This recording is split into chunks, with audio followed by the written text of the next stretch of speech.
இந்திய நாடாளுமன்றம் தலைச்சிறந்த நாடாளுமன்றம். இந்த நாடாளுமன்றத்தில் ஒரு தீர்மானம் இருக்கிறதா?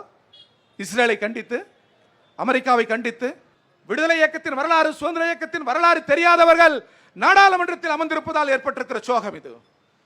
எனவே நண்பர்களே, பெரியோர்களே, கம்யூனிஸ்டுகள் மட்டுமல்ல, முற்போக்கு சிந்தனையாளர்கள், ஜனநாயக சக்திகள், உலகம் முழுவதும் இருக்கிறவர்கள், அமெரிக்க மக்கள் எவ்வளவு அறிவு, ஐரோப்பிய மக்கள் எவ்வளவு அறிவு, இஸ்ரேல் மக்கள் எவ்வளவு அறிவு, அன்பு. எங்கள் அரசு செய்த குற்றத்திற்காக நாங்கள் மன்னிப்பு கேட்கிறோம், காசாவோடு இணைகிறோம், காசா முகாமுக்கு நாங்கள் செல்கிறோம் என்று சொல்கிறார்கள். இதைவிட நாகரிகம், இதைவிட கலாச்சார ஒப்புதல் வேறு இருக்க முடியுமா?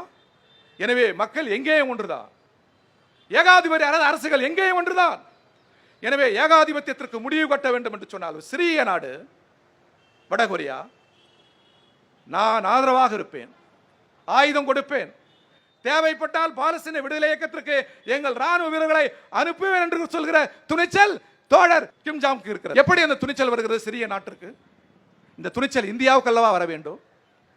எனவே இந்தியா தனது மரபுகளில், பண்பாடு கூறுகளில், உலக தொலைநோக்கு அரசியலில், நேரு போன்ற மகத்தான மனிதர்கள் வகுத்த, இடதுசாரிகள் வகுத்த அந்த தொலைநோக்கு அரசியலில் இந்தியா கொஞ்சம் திசை திருப்ப வேண்டும்.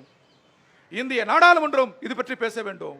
ஒரு அழுத்தத்தை அமெரிக்காவுக்கும் இஸ்ரேலுக்கும் தர வேண்டும். இடதுசாரிகளை பொறுத்தவரை, இந்திய உழைக்கிற மக்களை பொறுத்தவரை எப்பொழுதும் விடுதலையின் பக்கம்,